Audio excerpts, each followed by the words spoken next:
ସୁଦଶା ବ୍ରତରେ ମାଙ୍କ ପାଖରେ ଅର୍ପଣ କରାଯାଉଥିବା 10 ଫଳର ନାମ ଦେଖନ୍ତୁ। ଆପଣ ଯେକୌଣସି 10 ପ୍ରକାର ଫଳ ଆପଣ ମାନେ ମାଙ୍କୁ ଅର୍ପଣ କରିପାରିବେ। ମୁଁ କିଛିଟା ଅର୍ପଣ କରେ, ମୁଁ ସେଇ ଅନୁସାରେ ଆପଣଙ୍କୁ କହୁଛି।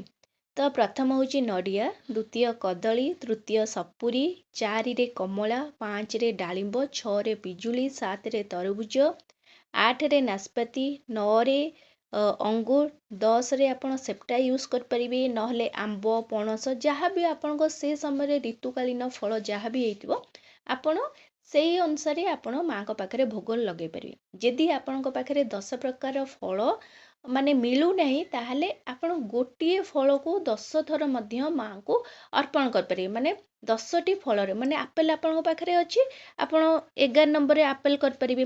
ତ ଆପେଲ ଅଛି, ଆପଣ ଆପେଲ 10ଟି ମଧ୍ୟ ପୂଜାରେ ଲଗେଇ ପାରିବେ। ଏହିପରି ଭାବରେ ମାଙ୍କୁ ମଧ୍ୟ 10 ପ୍ରକାର ଫଳ ଆପଣ ଅର୍ପଣ କରିପାରିବେ।